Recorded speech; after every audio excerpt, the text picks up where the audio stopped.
Okay. Because for me, no matter what they do or say, I don't believe it. I think it's all propaganda. But I think they are feeling the heat. They cannot say they are not feeling the heat. True. So Madmo, would you want to say? So I think on that note, because the question that I asked you is slightly related to the North. On this case, you say you have one of your children here. That is Dr. And he's from the North. Yes, he's from the North too. Yes. Madmo, you're welcome to this conversation. How are you? Thank you. It's a pleasure to be here. I'm good. Okay. So nice to have you here, Madmo. So, the question I asked before, when you look at the narrative that PeterObi is not popular in the North, now many of us, obviously from the South, are not there with you guys. What's your view?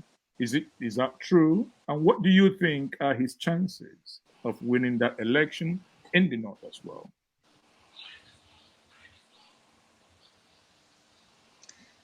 First of all, it's important to say this here because it's on record that PeterObi's biggest vote is going to come from northern Nigeria.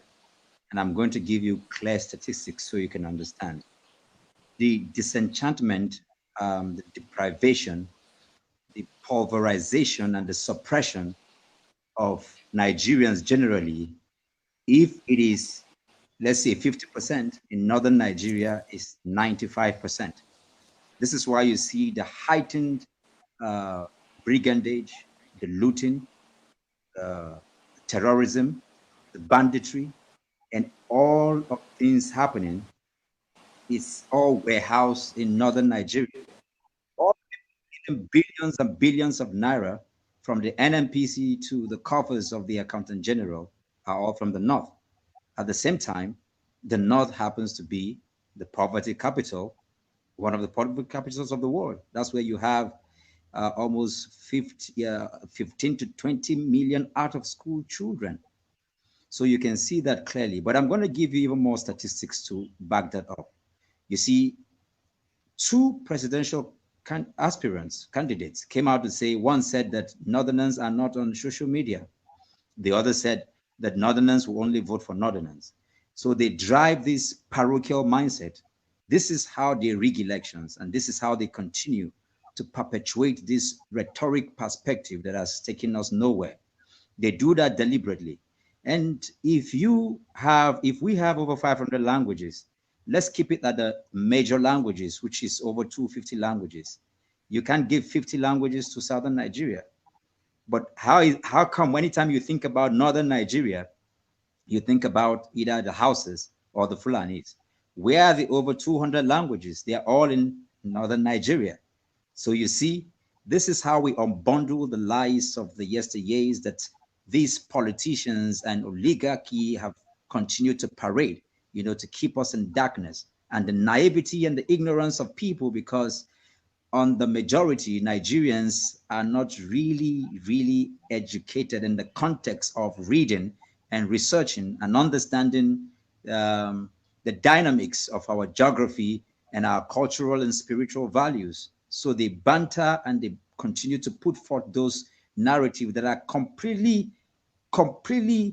out of touch with the current reality that we have. First of all, I remember I had an interview and I challenged the Igbo people. I said, any killing you see in northern Nigeria, 2 out of 10, there is an Igbo man there.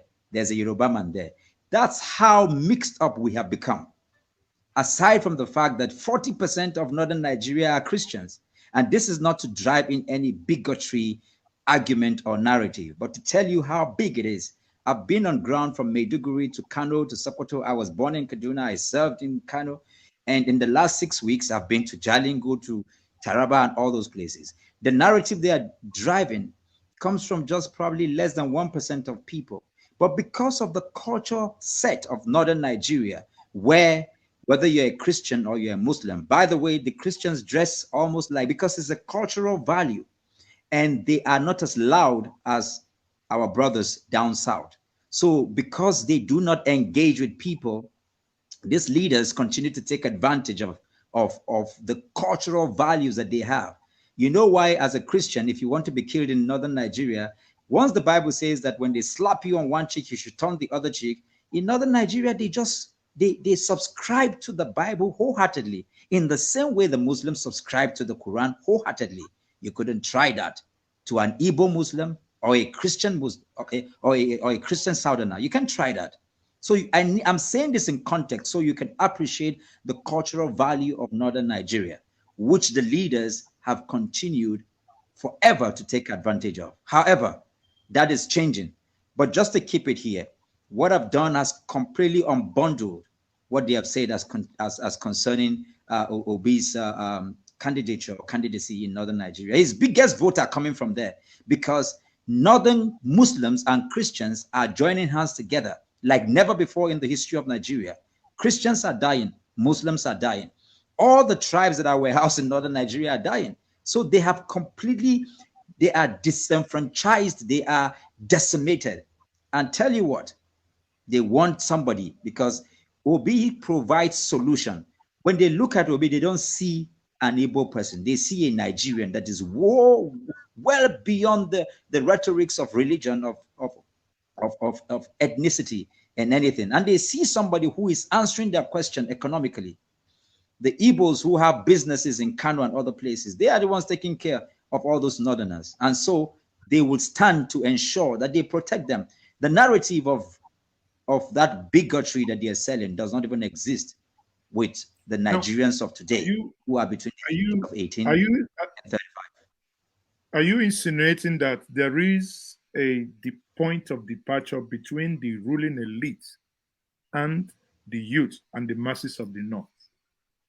You know, when I say North, you know, when I say understand, North, basically, yeah.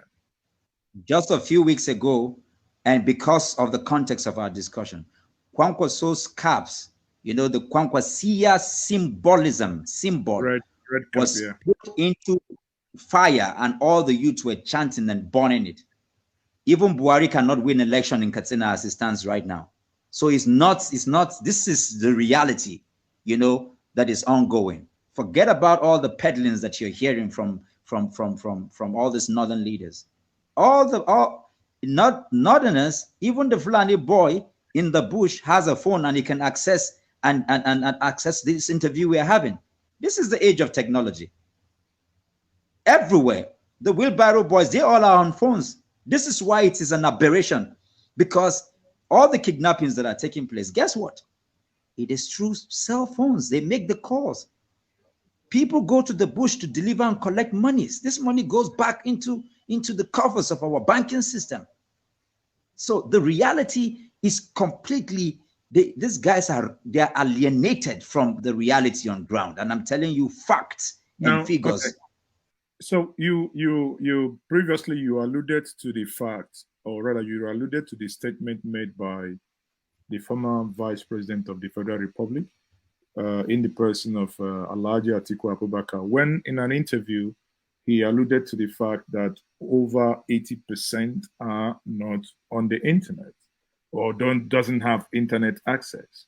So, you know, do you and, you know, the younger people of the North, the new face of the North, do you consider that an insult, or does that actually represent a controlled narrative?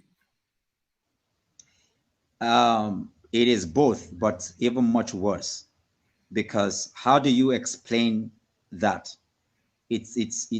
I have no vocabulary to describe that, the evil that statement represents. It is I'm in short of words, because look at the algorithms, the back channels algorithms is showing. Get on Facebook and see the engagements that we're having with all people all over the world. And guess what? Northern Nigeria has some of the most educated people in the timeline of global history. You know, we have Aliu works in one of the best car designers of the world. In 1978, people don't know this, but Google it and see. Iya Abubakar was a VC of ABU. He ratified the calculation before Apollo 1 took off. He's a Fulani man. This is how educated our people are. Sound and educated, and can compete with anybody and anyone across board all over the world. So it is not just an insult or a controlled narrative. It is just the height of evil. Even the devil cannot be that bad because the datas are there.